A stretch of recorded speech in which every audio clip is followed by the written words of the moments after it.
చాలామంది ఎన్నికల రిజల్ట్ కోసం ఎదురు చూస్తూ ఉన్నారు. మనకి 2024 జూన్ 4వ తారీఖు అంటే ఇంకా 2 డేస్ మాత్రమే ఉంది. ఎన్నికల రిజల్ట్స్ కోసం చాలామంది ఎదురు చూస్తూ ఉన్నారు.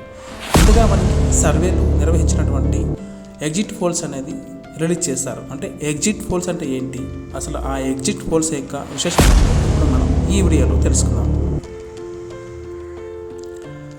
మనం సాధారణంగా ఏదైనా సినిమాకి వెళ్తే అన్న సినిమా ఎలా ఉంది, అక్క సినిమాలో సెంటిమెంట్ బాగుందా, తమ్ముడు సినిమాలో డైలాగ్స్ నచ్చాయా అంటూ కొత్త సినిమా ఎలా ఉందో తెలుసుకోవడానికి థియేటర్ బయట చాలామంది మనల్ని అడుగుతూ ఉంటారు. అదే మాదిరిగా ఎగ్జిట్ పోల్స్ కూడా అంతే. మహిళలకు, పురుషులకు, యువత, ముసలి వాళ్లకు సినిమా నచ్చిందంటే దాన్ని సూపర్ హిట్ సినిమాగా నిర్ధారిస్తారు. అలాగే ఒక పార్టీకి వీరి మద్దతు ఎంత ఉంది అన్నది కూడా ఎన్నికల ఫలితాలను నిర్ధారిస్తుంది. దాన్ని తెలుసుకోవడానికి సర్వే సంస్థను నిర్వహించేది ఎగ్జిట్ పోల్స్ సర్వే అని అంటారు. ఎవరికి ఓటు వేశారో తెలుసుకోవాలని అంటే మనం ఓటు వేసి పోలింగ్ బూత్ నుంచి బయటికి వచ్చాక మనకి వినిపించే మొదటి ప్రశ్నే ఎవరికి ఓటు వేశారు అని.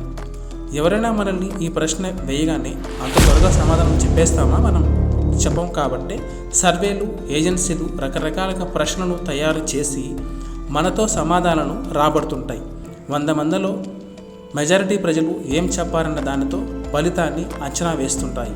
ఆ 100 మందిలో ఎవరెవరు ఉంటారు, వారి నుంచి సర్వే సమస్యలు ఎలా సమాధానాలు రాబడతాయనేదే ఆసక్తికరం.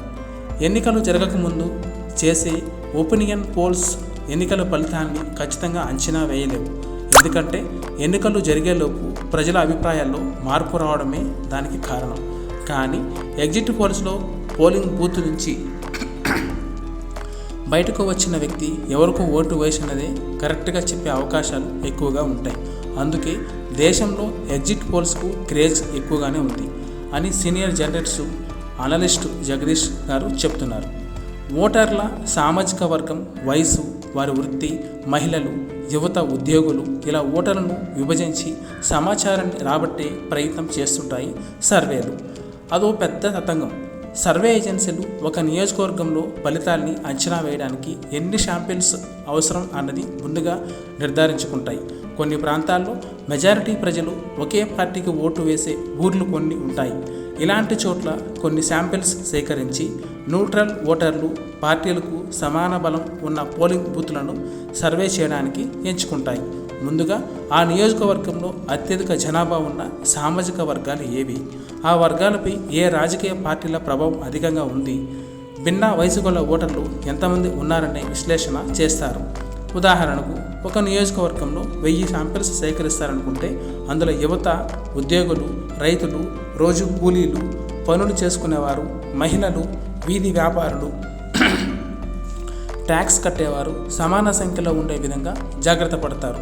వీరిలో కొంతమంది అడిగిన వెంటనే ఎవరికి ఓటు వేసినది చెప్పేస్తారు, ఇంకొంతమంది చెప్పరు. అలాంటి వారితో పరోక్షంగా మాటలు కలిపి కొన్ని ప్రశ్నలు వేస్తారు. మీ ఊరు గత 5 ఏళ్లలో బాగానే అభివృద్ధి అయినట్టు ఉంది కదా, ప్రభుత్వ పథకాలు ఏమైనా అందాయా, పాలన ఎలా ఉంది అని దాదాపుగా ఇలాంటి ప్రశ్నలు వేస్తారు.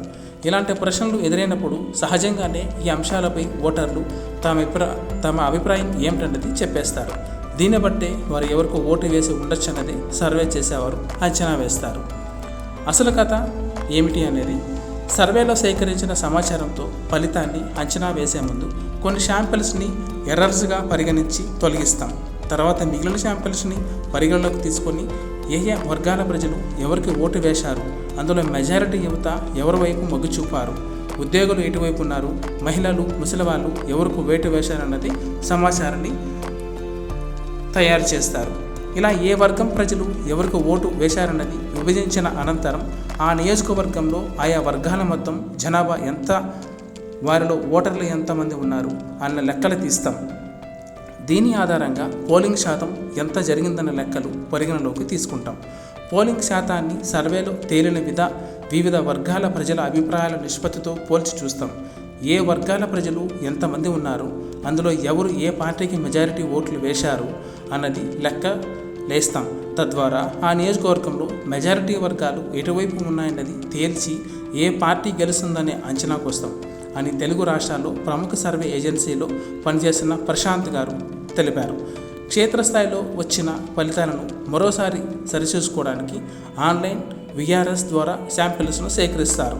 ఇలా సేకరించిన సమాచారాన్ని క్షేత్రస్థాయిలో చేసిన సర్వేతో పోలుస్తామని ఆయన తెలిపారు. అప్పుడు కూడా ఇంచుమించు ఒకటే ఫలితం వస్తే దాన్ని తుది ఫలితంగా నిర్ధారిస్తామని ఆయన వివరించారు. ఈరోజే ఎగ్జిట్ పోల్స్ యాక్చువల్లీ ఈ న్యూస్లో చదువుతున్నది, అలాగే ఈరోజు మనకి సాయంత్రం ఎగ్జిట్ పోల్స్ రావాల్సి ఉంది కాబట్టి 2024 సార్వత్రిక ఎన్నికల ఫలితాలను అంచనా వేసే ఎగ్జిట్ పోల్స్ను సర్వే ఏజెన్సీలు ఈరోజు అంటే శనివారం సాయంత్రం ప్రకటించనున్నాయి. లోక్సభ సహా పలు రాష్ట్రాల అసెంబ్లీ ఎన్నికల ఫలితాల అంచనాలను వెల్లడించనున్నాయి. కొన్ని రాష్ట్రాల ఎన్నికల్లో సర్వే ఏజెన్సీలు అంచనాలు తుప్పగా తేలిన సందర్భాలు కూడా ఉన్నాయి.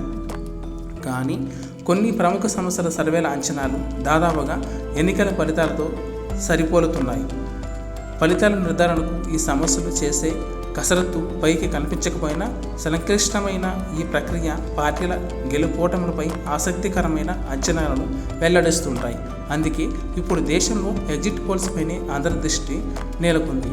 దేశవ్యాప్తంగా కాంగ్రెస్, బీజేపీలకు ఎన్ని సీట్లు వస్తాయి, తెలంగాణలో కాంగ్రెస్కి ఎన్ని వస్తాయి, మరి ముఖ్యంగా ఏపీ అసెంబ్లీలో ఎన్నికల్లో ఎవరు గెలుస్తారని అంచనాలు తెలియాలంటే సాయంత్రం వరకు వేచి చూడాల్సిందే.